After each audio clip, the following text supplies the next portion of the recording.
Hello everyone and welcome to my channel. कैसे हैं आप सब? आशा करती हूँ कि आप सब अच्छे होंगे। अभी पिछली वीडियो में हमने बात की थी वाक्य के बारे में कि वाक्य क्या होते हैं, उसके कितने अंग होते हैं, उसको हम किस हिसाब से अलग अलग भेदों में बांट सकते हैं। तो उस वीडियो में हमने अर्थ के आधार पर जो भी भेद होते हैं वाक्य के, उनके बारे में चर्चा की थी। तो अब अगर आपने अभी तक वो वीडियो नहीं देखी है तो आप उसे देखिए और उसमें अर्थ के आधार पर जो भी वर्गीकरण हो सकते थे उनके बारे में हमने डिटेल में बात की है। आज की वीडियो में भी हम वाक्य के बारे में ही बात करने वाले हैं, लेकिन आज के इस वीडियो में हम वाक्य के भेद रचना के आधार पर क्या क्या हो सकते हैं उसके बारे में बात करने वाले हैं। तो बिना किसी देरी के आइए शुरू करते हैं। सबसे पहले तो वाक्य क्या होता है ये हम पहले ही डिस्कस कर चुके हैं कि वाक्य शब्दों का वो समूह होता है जो कि व्यवस्थित है और सार्थक है, यानी कि उसका एक मीनिंग है और वो पूरा प्रॉपर तरीके से अपने मीनिंग को कन्वे कर पाता है। अब रचना के आधार पर जब हम वाक्य का भेद करते हैं तो इसको हम 3 डिफरेंट भागों में बांट सकते हैं। एक होता है सरल वाक्य, दूसरा मिश्रित वाक्य और तीसरा संयुक्त वाक्य। तो अब हम इसी के बारे में डिटेल में चर्चा करेंगे। तो सबसे पहले बात कर लेते हैं सरल वाक्य की। तो जब रचना के आधार पर हम वाक्यों का वर्गीकरण करते हैं तो इसमें सबसे पहला भाग जो आता है वो आता है सरल वाक्य का। अब सरल वाक्य यानी कि वो वाक्य जिसमें हम सिंपल अपनी एक स्टेटमेंट दे देते हैं, इसमें जो भी हमारा कर्ता है वो भी एक होता है और क्रिया भी एक ही होती है, यानी कि उस सेंटेंस के अंदर एक ही उद्देश्य होगा और एक ही विधेय होगा और उसी के आधार पर हमारा जो सेंटेंस है वो अपना मैसेज पूरी तरीके से कन्वे कर देगा। तो इसको एग्जांपल से समझते हैं। आसमान में बिजली चमकती है। अब आसमान में बिजली चमकती है, हम बिजली के बारे में बात कर रहे हैं। तो बिजली एक ही कर्ता यानी उद्देश्य एक ही है और विधेय कि वो चमकती है। तो इसमें हमारे पास सिंपल एक इन्फॉर्मेशन आ गई है और एक ही कर्ता और एक ही क्रिया है इसके अंदर। इसी तरीके से माँ खाना बनाती है। अब माँ खाना बनाती है तो माँ के बारे में बात किया तो इसलिए वो उद्देश्य माँ और वो क्या करती हैं, खाना बनाती हैं, उनके बारे में जो इन्फॉर्मेशन मिली वो है विधेय। तो जिन वाक्यों में हमारे पास एक ही कर्ता होगा और एक ही क्रिया होगी उन सभी वाक्यों को हम सरल वाक्य कहेंगे। अब ये तो हो गई सिंपल सी बात कि सरल वाक्य क्या होते हैं। उसके बाद आ जाते हैं संयुक्त वाक्य के लिए। तो संयुक्त वाक्य क्या होते हैं? संयुक्त वाक्य यानी कि उसमें हमारे पास एक से ज़्यादा यानी 2 या फिर 2 से ज़्यादा सेंटेंसेस होंगे जो कि आपस में जुड़े होंगे योजक शब्दों के द्वारा। अब योजक शब्द क्या? इंग्लिश में जिसको हम कंजंक्शंस कहते हैं, वो शब्द जब हिंदी में हम उनको संयोजक या फिर योजक शब्द कहते हैं। तो ये कुछ सर्टेन वर्ड्स होंगे जिनके साथ 2 सेंटेंस या 2 से ज़्यादा सेंटेंस आपस में जुड़े हुए हमें मिलेंगे।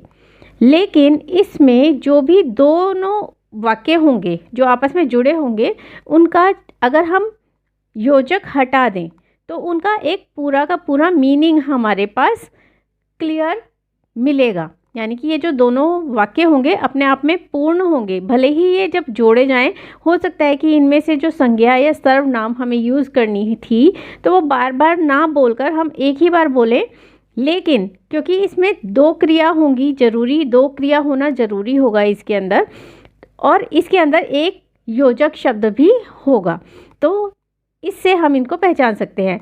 लेकिन जब भी हम इनमें से योजक शब्द को हटाते हैं तो अगर जो सेंटेंस आपस में जोड़े गए हैं उनका एक पूरा पूरा मतलब कन्वे होना चाहिए, यानी कि दोनों ही वाक्य जो जोड़े गए हैं वो अपने आप में पूर्ण होने चाहिए। इसको एग्जाम्पल से समझते हैं। जैसे कि वह सुबह गया और शाम को आ गया। तो अब यहाँ पर हमारे पास देखने के लिए कर्ता तो एक है कि वह, हमने वह यूज़ किया, सर्वनाम को यूज़ किया। वह सुबह गया और शाम को आ गया। तो ये शाम को आ गया अगर हम योजक शब्द और हटा दें तो हम इसको जब बनाएंगे वह सुबह गया वह शाम को आ गया, तो ये दोनों अपने आप में पूरे वाक्य बन रहे हैं और अपना मीनिंग पूरा का पूरा कन्वे कर रहे हैं। हमने दूसरे सेंटेंस में से वह इसलिए हटा दिया था क्योंकि एक ही सेंटेंस में हम बार बार ना तो संज्ञा का यूज़ करते हैं ना ही सर्वनाम का, लेकिन हम एज्यूम कर लेते हैं कि अगर हमने योजक हटाया तो वह उसके बारे में ही बात हो रही थी तो वह ही यहाँ पर आ जाएगा। तो इस तरीके से दोनों का अपना अपना पूरा मीनिंग हमारे पास कन्वे हो रहा है। तो जितने भी सेंटेंस इस तरीके के होंगे जिसमें कि हमारे पास योजक शब्द लगा होगा और उसमें जब हम योजक को हटा देते हैं और वो अपना पूरा मीनिंग कन्वे करेगी तो उन सबको हम संयुक्त वाक्य कहेंगे। अब इसके अंदर कौन कौन से योजक शब्द हमको देखने के लिए मिलेंगे, तो ये भी एक इसकी पहचान हो सकती है कि अगर हम इन योजक शब्दों का ध्यान रखें तो भी हम इसको आसानी से पहचान सकते हैं। बाकी इसमें से योजक को हटाने के बाद उसका अगर पूरा मीनिंग कन्वे हो रहा है सेंटेंस का तो भी हम इसको पहचान सकते हैं। तो एक बार देख लेते हैं कि इसके अंदर कौन कौन से योजक शब्द आते हैं। तो इसके अंदर आते हैं और, एवं, तथा, या, अथवा, इसलिए, अतः, फिर भी, तो, नहीं तो, किंतु, परंतु, पर, लेकिन। तो यहाँ पर ये जो जितने भी योजक शब्द मैंने यहाँ पर आपको बताए हैं ये सभी इन सेंटेंस में इनमें से कोई ना कोई हमें देखने के लिए मिलेगा। तो हम इसको पहचान सकते हैं हटाने के बाद भी और उस सेंटेंस का पूरा मीनिंग अगर निकल कर आ रहा है तो भी। अब उसके बाद आ जाते हैं मिश्रित वाक्य पे। तो मिश्रित वाक्य यानी कि वो वाक्य जिसमें एक से ज़्यादा उपवाक्य होंगे, यानी कि दो या दो से ज़्यादा वाक्य आपस में जब जुड़ेंगे तो हम इसको कहेंगे कि ये मिश्रित वाक्य है। अब ऐसे ही तो संयुक्त वाक्य में भी था कि संयुक्त वाक्य में भी दो या दो से ज़्यादा वाक्य होते थे और इसमें भी, लेकिन इसमें अंतर ये है कि जो भी हमारे ये वाक्य इसमें जुड़े होंगे वो आपस में अगर हम उनको नहीं जोड़ते हैं तो उनका पूरा मीनिंग कन्वे नहीं होगा। यानी कि इनमें से एक सेंटेंस ऐसा ज़रूर होगा जो कि अपना पूरा मीनिंग कन्वे नहीं कर पाएगा। मतलब दोनों का होना उसमें कंपलसरी है, तभी हम उस बात को पूरा अच्छी तरीके से समझ सकेंगे। जैसे कि इसको एग्जांपल से एक बार एग्जांपल देखते हैं, फिर समझते हैं इसको और डिस्कस करते हैं इसके बारे में। मुझे पूरा विश्वास है कि भारत मैच जीतेगा। अब इसमें अगर हम देखें तो इसमें की वर्ड से दो सेंटेंसेस को जोड़ा गया है, मुझे पूरा विश्वास है और भारत मैच जीतेगा। तो ये जो दोनों आपस में सेंटेंस जुड़े हैं कि योजक की वजह से जुड़े हैं, लेकिन अगर हम इसको दोनों को अलग कर दें, जैसे की हटा दें हम इसमें से, तो हमारा जो पहला सेंटेंस है मुझे पूरा विश्वास है, तो इसको हम इतना छोड़ नहीं सकते। क्या विश्वास है ये हमें क्लियर नहीं हुआ है ना। तो इसको पूरा करने के लिए हमें इसके साथ एक वाक्य चाहिए जो कि इसके पूरे मीनिंग को हमारे पास कन्वे करे। तो इसीलिए दूसरा वाक्य जैसे भारत मैच जीतेगा, तो ये अपने आप में पूर्ण है, लेकिन पहला वाक्य जो है वो अपने आप में अपूर्ण है। तो जब हमारे पास कोई भी ऐसे सेंटेंस होंगे जिसमें कि हम आधा वाक्य अकेला नहीं छोड़ सकते क्योंकि उससे पूरा मीनिंग कन्वे नहीं होता होगा, वो सारे सेंटेंसेस हमारे मिश्रित वाक्य में आएंगे। तो मिश्रित वाक्य में हमेशा हमें ध्यान रखना है कि एक वाक्य उसमें अपूर्ण जरूर होगा जो कि दूसरे वाक्य के बिना पूरा नहीं हो सकता है। तो इसको जब योजक चिन्हों के साथ जोड़ते हैं तो इसमें हमें देखने के लिए मिलते हैं कि जो, क्योंकि, जितना, उतना, जैसा वैसा, जब तब, यहाँ वहाँ, जिधर उधर, अगर यदि, तो, यद्यपि, तथापि। तो ये जो शब्द होते हैं जो मैंने आपसे अभी बताए हैं यहाँ पर एग्जाम्पल में, तो ये सारे अगर होंगे उसके अंदर तो उनसे हमें पता चलेगा कि इसके अंदर मिश्रित वाक्य है ये। तो मिश्रित वाक्य की पहचान एक तो यही होती है कि उसमें की, क्योंकि, इस टाइप के सेंटेंस होंगे जिससे कि ये बात हम बात को पूरा करते हैं, या फिर जो से शुरू होने वाले जैसा, जब, जो, जितना। तो इस तरीके के शब्द जहाँ से शुरू होंगे और फिर वो जुड़ा होगा किसी दूसरे सेंटेंस के साथ, तो उन सभी को हम मिश्रित वाक्य में डाल देंगे। तो ये बात आपको याद रखनी है कि जहाँ पर भी हमें की, क्योंकि, यद्यपि इस टाइप के वर्ड जिसके की बाद हमें बात को पूरा करने के लिए एक सेंटेंस और चाहिए होता है वो होंगे, और ज से शुरू होंगे जहाँ पर, तो वो वाले हमारे सेंटेंसेस होंगे मिश्रित वाक्य में। तो इस तरीके से हम इसको पहचान सकते हैं। इसके और पूरे लेसन को समझने के लिए हम एक एक्सरसाइज भी करने वाले हैं आज के लेसन में। तो चलिए इस एक्सरसाइज को करते हैं। मैं एक एक करके आपके सामने वाक्य रखूँगी और आपको उसमें से पहचानना है कि वो कौन सा वाला वाक्य है। तो चलिए इस एक्सरसाइज को शुरू करते हैं और कोशिश कीजिएगा कि अभी तक हमने जितना भी पढ़ा है उसके आधार पर आप इन वाक्यों को पहचान कर इनका प्रकार बता पाएँ। तो चलिए इसको शुरू करते हैं।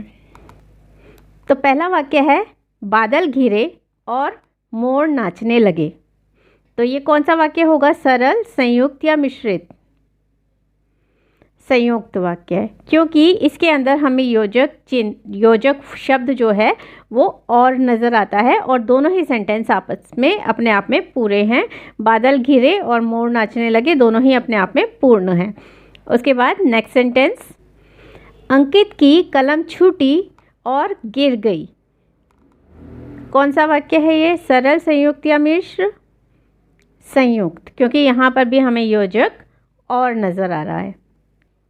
नेक्स्ट है, राम प्रथम आते ही खुश हो गया। अब ये कौन सा सेंटेंस हुआ? सरल, संयुक्त या मिश्रित?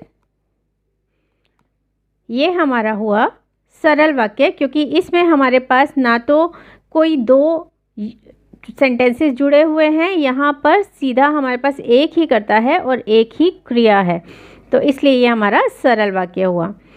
जब तुम पढ़ लोगे तब सो जाना। अब यहाँ पर हमारे पास जो सेंटेंस है उसमें हमारे पास जब और तब है, तो ये कौन सा वाक्य हुआ? मिश्र वाक्य। किशोर आते ही पढ़ने लगा।